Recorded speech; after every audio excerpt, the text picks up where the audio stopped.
네이버는 지식인 베이스로 그런 검색 엔진을 개발을 했던 거고요. 구글은 나름대로의 검색 엔진을 통해서 전 세계에 있는 5만 가지 정보들을 다 검색을 하게 됐죠.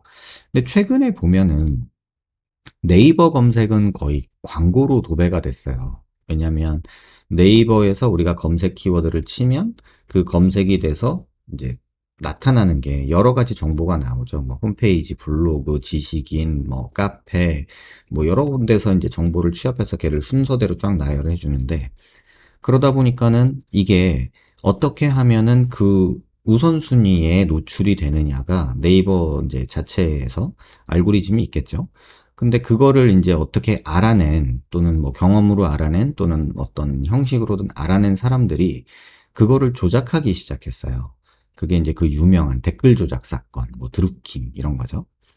그러다 보니까는 저 같은 경우는 네이버에서는 뭐 검색을 잘 안 해요. 뭐 하다못해 이미지 검색도 잘 안 해요. 왜냐면 네이버는 왠지 이렇게 사람 손이 의도가 탄 정보들이 자꾸 나와서 검색을 잘 안 해요. 뭐 지도나 좀 볼까? 그래서 거의 검색을 안 하는데, 그래서 어떤 걸 검색할 땐 구글 쪽을 검색을 하거든요. 근데 이제 구글도 어느 정도 광고로 막 커진 회사이기 때문에 그런 알고리즘에 어느 정도 노출이 돼서 또 그런 구글에서도 그런 정보들이 조금 걸러지지 않고 있어요. 어쨌든 그런 세상인데, 최근에 그 인공지능 하시는 분들 사이에 가장 큰 이슈가 오늘 말씀드리려고 했던 오픈 AI라는 회사에서 그냥 공개해버린 챗 GPT라는 거예요. 이게 되게 파워풀해요. 그래서 여러분들도 한번 좀 관심 있게 보시라. 그러니까 뭐 이건 뭐 제가 학생이면 마치 위키백과나 뭐 저희 때는 보던 백과사전 그런 것들 뒤져보는 것보다 오히려 조금 더 정돈된 내용으로 정보를 주더라고요. 그래서 이 내용을 조금 오늘 얘기를 해보려고 하고, 이걸 여러분하고 같이 한번 재미삼아 해보면 어떨까 이런 생각이 들었어요. 그래서 이 오픈 AI라는 회사고요. 이 회사에서 지금 서비스 하려고 하는 게 그 뭐 텍스트 컴플리션이라고 해서 문장을 만드는 거, 그다음에 이미지를 만들어내요. 우리가 예를 들면은 뭐 화성에서 있는 뭐 새를 그려줘. 뭐 이러면은 화성 배경에 진짜 새가 있고 막 이런 그림들이 나타나요. 얘가 그려요, 그걸. 그런 언어를 인식해서 그림으로 바꿔주는 거예요. 그러니까 쇼킹하죠, 사실은. 그 다음에 인베딩이라고 해서 뭐 여러 뭐 서칭, 구글 뭐 이런 거 있고, 뭐 코드. 그러니까 요새 개발자들 인건비가 엄청나거든요. 그러니까 소프트웨어 개발하는 분들. 그런 분들은 이제 코드를 뭐 만들어주거나 생성해주는 거. 그러니까는 인공지능을 움직이는 그러한 코드를, 프로그램을 인공지능이 만들어주는 뭐 이런 아주 재밌는 시도들도 있고, 뭐 여러 가지들이 있어요. 근데 오늘 보려고 하는 거는 챗 GPT라는 건데요. 이게 사람하고 기계랑 대화하는 형식이에요. 근데 이게 몇 년 전에 우리나라에서도 이런 회사가 있었어요. 그래서 뭐 루단가, 이루단가, 아무튼 그런 게 서비스를 했다가 이제 그게 뭐 카카오톡에 실제 사람들이 대화를 하던 거를 이렇게 빼냈다고 해서 서비스를 접었다가 다시 요번에 최근에 오픈한 걸로 알고 있는데요. 요거 한번 여러분들도 한번 재미삼아 써보시고요. 그걸 제가 좀 안내를 해드리고 싶고, 좀 우리 성형외과적으로 또는 우리 지금 중요한 키워드들 몇 가지 좀 보려고 해요. 그래서 뭐 이런 복잡한 얘기들이 있어요. 뭐 정보를 어떻게 해가지고 뭐 이렇게 뭐 알고리즘으로 어떻게 해가지고 뭐 이렇게 한다. 뭐 이런 건 우리는 알 필요 없고. 그래서 이거가 나오고 나서, 그러니까 이 IT 쪽에 있는 사람들한테는 굉장히 이게 센세이션하게 다가왔거든요. 일론 머스크도 챗 GPT가 scary good, 아주 뭐 무섭게 좋다. 뭐 한국말로 변형하면 이건 뭐라고 해야 될까요? 뭐 개 좋다. 뭐 이렇게 해야 되나요? 아무튼 그런 내용이고요. We are not far from dangerously strong AI. 너무 위험하고 강력한 인공지능하고 그렇게 멀리 떨어져 있지 않다. 거의 다 왔다. 뭐 이런 얘기를 하고 있고요. 이거는 실제로 이제 챗 GPT 챗봇 3.5 버전이 이제 챗봇과 대화예요. 그러니까 영어로 이제 이건 한국말로 해도 되긴 하는데, 한국말로 하면 좀 애가 한국말을 인식을 잘 못하는 것 같아요. 이따 그것도 좀 보여드릴게요. 뭐 구글보다 나은 점은 질문에 더 상세하고 구체적인 답변을 제공할 수 있습니다. 대규모 데이터를 학습했기 때문에 자연어 질문을 보다 인간적인 방식으로 이해하고 응답할 수 있습니다. 영어 요약. 여자친구와 헤어졌을 때 위로가 될 만한 노래 추천해줘. 이렇게 영어로 질문을 하면 뭐 위로가 될 만한 노래가 많습니다. 특히 크리스트 플랫플랜의 더 힐링 노래는 실패한 관계에서 벗어나 힘과 치유를 얻는 내용입니다. 뭐 이런 식으로 굉장히 뭐랄까 좀 자연스러운 대화를 이렇게 하는 거예요. 그래서 지금 버전 3.5인데 이게 이제 뭐 그냥 여러분들이 그냥 크게 볼 거는 요 정도만 보시면 될 것 같아요. GPT-1 지금은 3.5 단계가 오픈을 된 거고요. 1억 1,700만 개의 매개 변수를 이렇게 인공지능의 데이터에 이제 때려 넣은 거죠.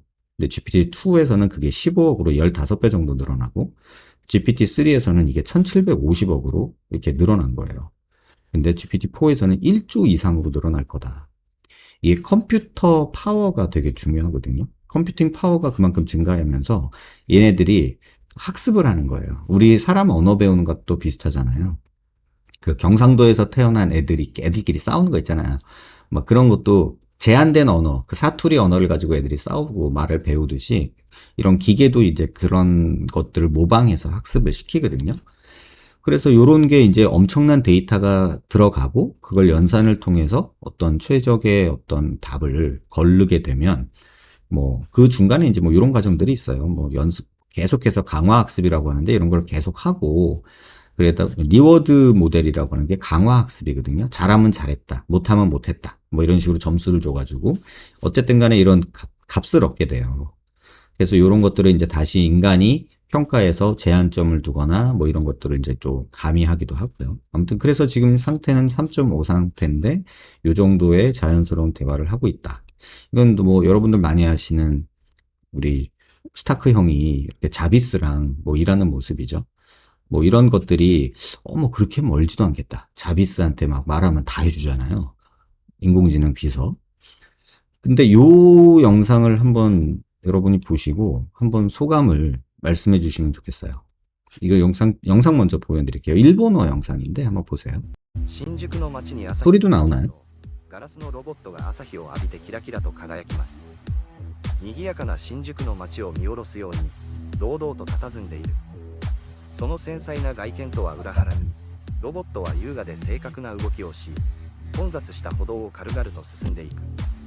その透明なボディと洗練されたデザインに見とれた人たちがロボット 일본말로 떠들고 있어가지고 솔직히 뭐라고 하는지는 모르겠어요. 人もいればこのロボットの目的や由来についてひそひそと語り合う人もいる。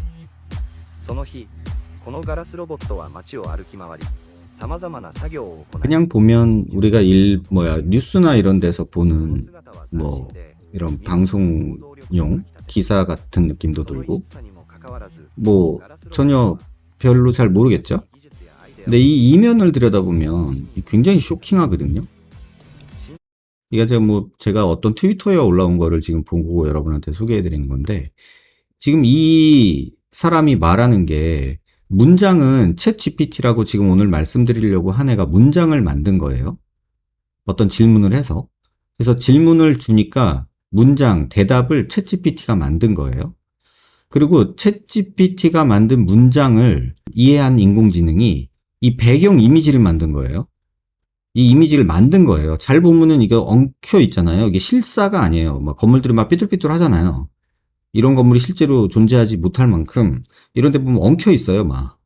근데 어쨌든 이 이미지는 인공지능이 만들어낸 이미지예요, 배경은. 근데 이건 뭐 스테이블 디퓨전으로 생성했다고 하고요. 근데 이 배경과 문장을 이해하고 또 이미지 투 뮤직으로 배경 이미지, 요 이미지에서 음악을 만든 거예요. 배경 음악을. 근데 이 나레이션과 이 사람 말하는 거랑 이 캐릭터는요, 또 스튜디오 DID라는 걸 활용해서 가상으로 다 만들어낸 거예요. 이게 뭘 의미하냐면요. 내가 질문을 했어요. 야, 내가 뭐 궁금한데, 이건 뭐냐? 이렇게 질문을 했어요.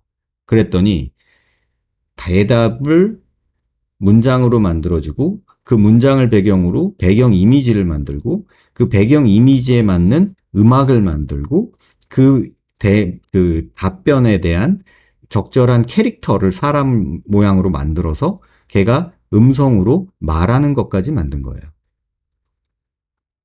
조금 소름 돋지 않나요, 여러분? 이게 저는 개인적으로 조금 소름 돋았거든요. 그러니까 이런 과정들이 벌어진다면, 이제 뭐 일타 강사 이런 건 이제 아예 없어지는 거 아닌가? 이런 생각도 들었어요. 한번 요거를 이제 조금 오늘 제가 드리려고 했던 거를 여러분한테 한번 같이 볼게요. 이게 한국말로 하면요. 조금 그래요. 그래서 챗 GPT라는 거에 제가 이제 뭐 회원가입을 하고 이제 로그인을 하면 이런 식으로 챗 GPT라는 이런 게 떠요. 그래서 여기서 뉴챗을 치면 여기서 뉴챗이라고 치면 여기다가 한국말로 써도 돼요. 뭐 예를 들면 뭐라고 할까요? 우리 가장 많이 제 방송에서 많이 얘기했던 거 그런 것들 한번 넣어볼게요. 한국말로 안면 유지인대가 뭐야? 이렇게 치는 거예요. 그럼 얘가 답을 해요. 한국말이라 좀 버벅이나? 이거 보죠. 안면 유지인대는 알려지지 않은 용어입니다. 이렇게 일단 나오고 안면 유지인대 facial expression maintenance는 안면 표정을 유지하거나 제어하는 것을 의미합니다. 좀 버벅이죠?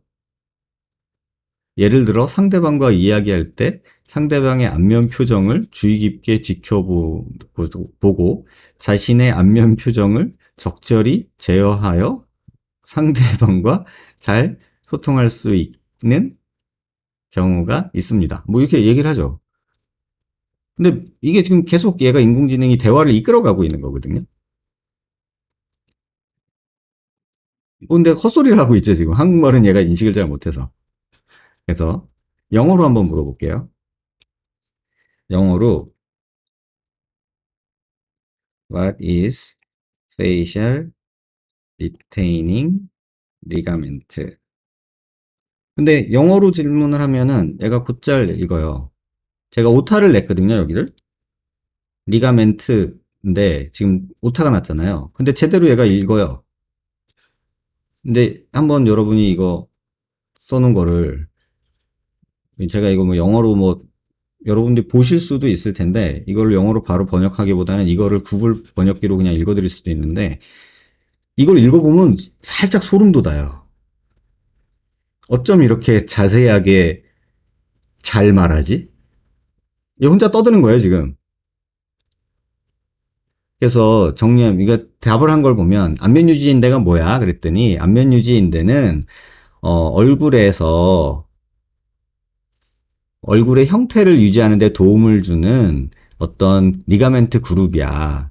이러한 리가멘트는 다양한 곳에, 얼굴 다양한 곳에서 발견이 되고, 이마, 볼, 턱 라인 이런 데 다양한 곳에서 발견이 돼. 그리고 그들은 굉장히 딱딱하고 섬유성 조직으로 되어 있고, 그다음에 피부가 뭐 얼굴에서 제대로 위치할 수 있도록 도움을 주는 거야. 뭐 이런 식으로 굉장히 디테일해요. 그리고서 조그만 어떤 해부학적 지식도 있어요. There are several different facial ligaments. 뭐 이렇게 몇 가지의 리가멘트가 있는데 자이고마틱 리가멘트도 있고 이건 어디에 붙어 있고 뭐 이런 식으로 굉장히 잘 설명해 주고 있는 거예요. 그래서 여기다가 이제 한국말로 치면은 조금 그래요. 아까 보셨겠지만 한국말 인식은 조금 버벅여요. 그래서 여러분들이 활용하실 때는 여기다가 이렇게 구글 번역기 옆에 두고 한국말로 궁금한 걸 물어보면 되는 거예요. 그래서 이게 너무 재밌는 거죠. 이게 이렇게까지나 자세하게? 요새 우리 그냥 저는 뭐 준비한 질문이 없어요. 오늘 여러분하고 그냥 이렇게 얘기하려고 했는데 광대 분류압이 뭐야? 뭐 이렇게 뭐 물어볼 수도 있고요. 뭐 이런 식으로 막 물어보면 이거를 이제 좀 더 자세히 보려면 영어로 이렇게 질문을 넣으면은 얘가 굉장히 많은 데이터를 가지고 설명을 해주더라고요. 한번 예를 들어서 턱끝 전진술이 뭐야? 라고 한번 또 물어볼게요. 한글로 먼저 물어볼까요? 턱끝 전진술이 뭐야? 이렇게 물어보면 한글은 좀 버벅이죠. 턱끝 전진술은 턱끝을 전진시키는 수술을 의미합니다. 좀 심플하죠? 턱끝은 얼굴의 중심적인 요소이며 길고 기울어진 턱끝은 얼굴에 우아함과 아름다움을 주기도 합니다. 턱끝 전진술은 이를 위해 사용되며 턱끝을 전진시켜 얼굴의 우아함과 아름다움을 주는 것이 목적입니다. 뭐 이렇게 나오죠. 뭐 어디까지 떠드는지 한번 보자고요. 턱끝 전진술은 주로 전진되지 않은 턱끝, 절개가 깊고 길거나 턱끝의 길이가 너무 짧게 잡고 있는 경우 시행할 수 있습니다. 이거 보면서 이게 어느 정도까지 발전을 할까? 이런 생각이 드는 거죠. 일반적으로 이 수술은 시술 후 상처가 적고 복구 기간이 짧기 때문에 선호되고 있습니다. 그러나 이 수술은 전문 외과 의사가 시행해야 하며 적절한 상담과 진단과 과정을 거쳐야 합니다. 턱끝 전진술을 시행할 경우 건강한 상태의 얼굴과 자세한 상담을 통해 적절한 수술을 뭐 어쩌고저쩌고 하다 말았어요. 자, 영어로 물어볼까요? 약간 한국말은 좀 뜬구름 잡는 얘기를 한다는 느낌이 들었거든요. 제가 볼 때. 근데 영어로 물어보면 조금 좀 놀라운 답들이 나와요.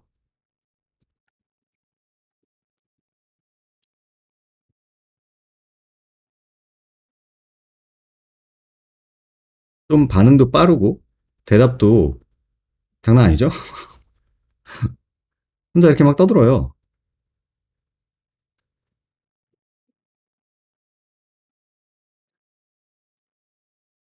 아까 한글하고는 확연히 차이가 나죠. 문장을 이끌어가는 것도 굉장히 다양하고 자세하게 이끌어가고 좀 뜬금없는 얘기보다는 좀 더 자세한 얘기들을 하더라고요. 그래서 여러분한테 제가 이걸 말씀드리는 이유는 왜 요새 우리의 검색이나 온라인상의 지식들이 왜 이렇게 너저분해졌을까? 최근에 그런 생각을 되게 많이 하거든요. 오늘 질문 준 내용에도 그런 것들이 있는데 실제로 제가 느끼는 바이기도 해요. 우리는 정보의 홍수 속에 살고 있는데 그 정확한 정보를 받아들이고 그거를 이해하기가 더 어려워진 것 같은 느낌이 들어요. 왜냐하면 다양한 의견들이 있고 약간 의도가 섞인 의견들이 있을 때 그 의도 섞인 의견을 우리가 걸러내야 되거든요. 그러니까는 뭐 여론조사라는 것도 계속 해대지만 여론조사 자체도 어떤 편향성이 생길 수밖에 없고 그러니까 여러분들이 정보를 얻고 판단하는데 굉장히 어려움이 있다는 거죠. 그런데 사실은 그런 어떤 의도나 편향이 제거가 된 이런 인공지능 정보들이 점점 많아진다면 여러분이 좀 객관적이고 담백한 정보들을 많이 얻을 수 있지 않을까 이런 생각이 들었어요. 그래서 저는 이런 게 굉장히 필요하다라고 보거든요. 예를 들면은 나와 어떤 관계에 있는 사람에 대한 평가 이런 것들은 잘 할 수가 없죠. 사실은 저도 제가 의사고 성형외과 의사다 보니까 동료 성형외과 의사들을 뭐 생각 안 할 수 없거든요. 뭐 잘못됐다고 무조건 뭐 나쁘다고 할 수도 없고 그렇다고 감싸 안자니 이건 좀 아닌 것 같고 막 이런 의도가 없을 수가 없어요. 그러니까 삼자적인 담백한 그런 게 필요한 게 정보고 과학인데 점점 힘들어져요. 최근에는 논문도 보면은 굉장히 의도가 의심스러운 그러한 어, 논리가 빈약한 그런 논문들도 마구잡이로 나오고 있거든요. 왜냐하면 논문도요, 제가 대학에 있을 때에 뭐 제가 보던 논문들이 예를 들면 한 5개 정도가 메인이었다면 지금은 20개가 넘어요. 그러면 연구하는 사람이 그만큼 늘어나서 논문이 많이 나오냐? 그게 아니고요. 논문이라는 거를 어떤 그 사람의 연구 업적을 평가하는 도구로 사용하기 때문에 다양한 논문들이 많이 만들어졌고 출판사는 그러한 논문을 통해서 돈을 벌어야 하기 때문에 이해관계가 맞아떨어진 거예요. 또 거기다가 중국에서 어떤 과학기술을 발전시켰다는 명분으로 논문들을 엄청나게 내기 시작했거든요. 그러니까 그 논문들이 나오면서 논문의 질적인 저하가 엄청나게 일어났어요. 그래서 그런 부분들이 사실은 의사인 저도 뭐 과학을 하시는 모든 분들이 이제 논문도 색안경 끼고 봐야 되는 세상이 됐거든요. 그래서 되게 어려워요. 전문가들 사이에서도. 근데 일반인들은 더 힘들지 않을까 이런 생각이 들어요. 그래서 오히려 예전이 좀 더 담백하고 순수했지 않나라는 생각이 들기도 해요. 하지만 모든 사람이 지적 능력이라는 게 같지가 않아요. 그래서 어떤 정보를 줘도 뭐 제가 예를 들면 뭐 저번에 영상 중에 그런 게 있었죠. 옛날에 만든 영상인데 안면 유지인대에 대해서 너무 환상을 가지지 마세요. 얼굴 처짐이나 이런 거를 안면 유지인대로만 설명하는 거는 옳지 않아요. 근데 괴담 수준으로 지금 온라인상엔 안면 유지인대가 얼굴을 처지게 만든다. 이런 식으로 논리가 전개되는 것 같아요. 이런 얘기 했었잖아요. 근데 그걸 방송에서 제가 영상을 만들 때 편집을 하면서 제가 똑같은 얘기를 계속 되게 여러 번 말했거든요. 댓글이 뭐라고 달렸냐면, 아, 도대체 같은 말을 몇 번을 하는 거야. 그냥 심플하게 이래서 이러니까는 너무 그러지 마라. 이렇게 한마디로 하면 될 걸. 이걸 도대체 몇 번을 말하는 거야. 이런 댓글이 있더라고요. 근데 거기에 답을 달아주고 싶었어요. 이렇게 댓글 달아주신 분과 같은 분만 있다면 제가 방송을 이렇게 같은 얘기를 오래 안 해도 되겠죠. 라고. 왜냐면 사람마다 지적 능력이 너무 다르고 제가 말하는 거를 들었을 때 그거를 이해하는 능력도 너무 다르거든요. 그러니까 자꾸 노출돼서 익숙해지는 것밖에는 없는 게 사람이 가진 능력치의 차이예요. 어떤 친구는 책 그냥 소설책 읽듯이 읽어도 다 암기가 되는 친구가 있고, 뭐 제가 같이 공부하던 시절에도 뭐 막 색연필 칠하고 형광펜 칠하고 막 스티커 붙이고 막 포스트잇 붙이고 자로 줄 긋고 별표 그리고 별짓거리 다 해도 기억 못하는 친구들이 있거든요.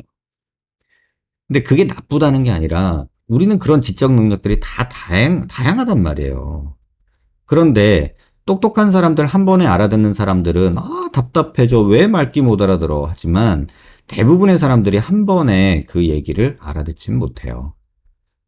그래서 이런 인공지능 대화들이 앞으로 여러분한테 또 저희 뭐 제 자식 세대나 저희 다음 세대한테는 좀 더 낫지 않을까, 좀 더 객관적으로 어떤 인포머티브한 내용을 전달해 줄 수 있지 않을까 이런 생각이 들어요. 저는 개인적으로 바라는 건 뭐냐면 저희가 이제 그 의사들이 쓰는 의학 검색 그 사이트가 있거든요. 펀메드라고 논문 검색 사이트예요, 정확히는. 근데 거기도 이제 키워드 베이스예요. 그래서 내가 원하는 키워드를 몇 개 넣으면 그거에 관련된 논문들이 나오는데 그 중에 내가 진짜 보고 싶은 논문을 찾는 것도 굉장히 일이고 시간이 많이 걸리거든요. 키워드만 그거지 전혀 다른 얘기가 있는 논문들도 굉장히 많이 끼어들어요. 근데 이러한 인공지능이 그 일을 대신해 준다면 얼마나 시간을 줄여줄까? 판단은 내가 하겠지만 아직 판단까지 인공지능에 맡기긴 어렵겠지만 그러한 불필요한 정보들을 걸러주는 걸로만도 얼마나 의미가 있을까? 이런 생각을 하거든요. 근데 멀지 않았구나. 이런 생각이 들어요. 그래서 여러분도 한번 이게 지금 아직은 한국말이 좀 버벅여서 그러는데 여기다가 쳐놓으셔도 될 것 같아요. 뭐 예를 들면 이렇게 한번 해볼까요? 저도 해본 건 아닌데 전진술의 단점은 이렇게 뭐 영어로 이렇게 하는 거죠. 그럼 얘가 영어로 바꿔주잖아요. 그럼 요걸 가지고 카피 앤 페이스트 해가지고 여기다 붙여넣어 보세요. 그럼 얘가 뭐라고 답하는지 한번 보자고요.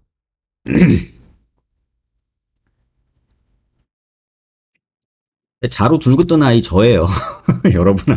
여러분일 수도 있지만. 자, 보세요. 턱끝 전진술의 단점은이라고 제가 지금 문장을 쳤거든요. 질문을. 근데 이 내용 나오는 수준을 한번 보세요.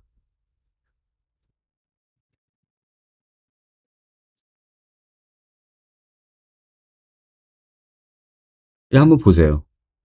얘가 단점을 6가지를 말했거든요. 이렇게 딱 정리해서 사람이 정리해서 말해주는 것처럼 얘기해주고 있어요. 통증, 붓기, 멍, 흉터, 넘니스, 감염, 그 다음에 불만족. 이렇게 6가지를 얘가 정리를 했거든요. 근데 이게 성형외과 교과서나 어떤 여러 가지를 다 얘가 인터넷에 떠돌아 있는 걸 다 뒤져가지고 지금 이렇게 정리해 놓은 거예요. 굉장히 담백하지 않아요? 그래서 지금 만약에 공부하는 친구들이 있거나 그렇다면, 저 이거 강추하고 싶어요. 야, 한번 체크는 하고 가봐라. 여러분도 쓸 수 있어요. 영어 못해도 돼요. 왜냐면 구글 번역기가 있거든요. 구글 번역기에다가 이렇게 써놓고서 물어보면 돼요. 그럼 여기다가 우리 또 한번 써볼까요? 여기다가 턱 도형물의 단점은 이렇게 한번 쳐볼게요. 저도 해본 건 아니에요. 이렇게 여러분이 쳐보세요. 뭐라고 나올지는 저도 모르겠어요. 그래서 카피 앤 페이스트 해보면 얘가 또 떠들겠죠? 버벅이네요. 근데 우리가 턱 임플란트라고 할 때 친 임플란트라고 우리는 하는데 영미권에서는 조 임플란트라는 단어를 더 많이 써요. 그래서 지금 이게 버벅이는 내용일 수도 있어요. 여기 나오네요, 이제.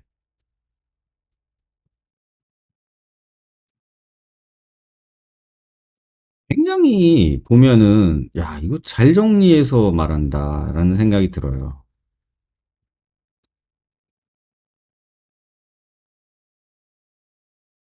약간 스페시피파이 된 그런 거는 아니지만, 그래도 굉장히 정리를 잘한다. 여기 보면은 아까랑 다르게 임플란트 리젝션이라는 게 나오죠. Potential risk and benefits implant qualified plastic surgeon before making decision. 그러니까 결과 내리기 전에 인증된 성형외과 의사랑 상의해라 뭐 이런 얘기를 하잖아요. 그러니까 이런 내용도 굉장히 객관적이고 담백해요. 그래서 여러분들한테도 뭐 한번 뭐 재미삼아라도 또는 그냥 어떤 담백한 내용을 듣고 싶을 때 한번 여러분도 한번 시도해 보시면 어떨까? 저는 이런 생각이 들어서 뭐 정보의 홍수 속에 살고 있죠. 그런데 우리가 그 정보의 홍수 속에서 정보를 취합하고 그 다음에 거기서 셀렉션해서 우리가 판단을 해야 되는데 우리가 정보를 얻는 과정에서부터 바이어스라고 해서 편향이 생긴다면 결과가 잘못되는 거죠. 우리가 지식을 쌓는다는 것도 집을 짓는 거랑 비슷해요. 땅을 평평하게 하고 기둥을 세우고 벽체를 세우고 지붕을 얹어야 집의 형태가 만들어지는데 기울어진 땅에다가 집을 높게 지으면 나중에 집이 무너지거든요. 저는 지식도 똑같다고 생각해요. 내가 갖고 있는 정보나 이런 지식이 편향돼서 기울어진 상태에서 그 방향으로 계속 지식을 쌓다 보면 언젠간 이게 와르르 무너져 버려요. 그런 일들이 사실 의학이나 과학의 발달 역사였고, 그런 면을 볼 때, 우리도 조금은 그런 부분에 대해서 신경을 쓸 필요가 있지 않나. 개인적으로 그런 생각이 들었어요. 그래서 여러분도 요 구글 번역기랑 이 챗 GPT라는 요 사이트에 들어가셔서 한번 재미삼아 해보시면 좋지 않을까 이런 생각이 저는 듭니다. 이거 좀 소름 돋지 않나요? 이 영상? 저는 이거 되게 소름 돋았는데 여러분들은 어떠신가요? 新宿の街に朝日が 이게 실제 ガラスのロボット 사람이 아니고 でキラキラと 가상으로 만들어진 인물이 賑やかな 가상으로 만들어진 대답으로 堂々と 가상의 배경에서 その 나레이션을 하고 표정을 짓고 제스처를 하고 있는 優雅で正確な動きをし混雑した歩道を軽々と進んでいく 어떤 말을 하고 있는지 모르겠으나 어쨌든 지금 이 사람이 만드는 말은 이 챗GPT가 만든 말이거든요. 携帯電話 근데 で写真を 고개 돌리고 표정, 눈빛, 손 제스처 이렇게 고개 돌리면서 이렇게 하는 거 이런 것들은 가상으로 다 만들어낸 ロ 거예요. ボットは街を歩き回り様々な作業を行い新宿の人 놀라운 거예요. その姿は斬新で 아무튼 이런 것들이 지금 우리 세계에서 벌어지고 있고 우리 다음 세대에는 어떤 일이 벌어질지 한번 지켜볼 만 하겠다 이런 생각이 들더라고요. 아무튼 여기까지 하고요. 관심 갖고 여러분들도 보시면 언젠가는 되게 유용한 기술이 되지 않을까라는 생각이 들어요. 물론 이제 아까 앨런 머스크도 말했지만 굉장히 무서운 기술이기도 하죠. 그러니까 뭐 저런 기계들이 우리를 어떻게 만들어낼까, 우리를 바꾸지 않을까, 뭐 이런 두려움도 있고 되게 무서울 수도 있는 그런 내용인 듯도 해요. 하지만 어쨌든 간에 우리가 그렇게 멀리 볼 제 담백과 재미와 다르다고요? 뭐 그럴 수도 있죠. 근데 저는 이런 새로운 것들, 흥미로운 것들이 어, 신기하고 재밌고 사는 낙이 있어요. 왜냐면 그런 거 있잖아요. 뭐 새로운 제품이 있으면 써보고 싶고 막 이런 거 있잖아요. 그런 거나 똑같은 것 같아요. 아무튼 여러분들도 이런 세계에 관심을 가지시고 많은 정보의 홍수 속에서 조금 현명하게 정보를 셀렉션하고 그걸 판단하실 수 있는 분들이 돼주시길. 제 방송도 여러분이 접하는 많은 정보에서 어떤 잡음이 되지 않고 정보가 되는 게 좋지 않을까라는 조금 바람이 있습니다.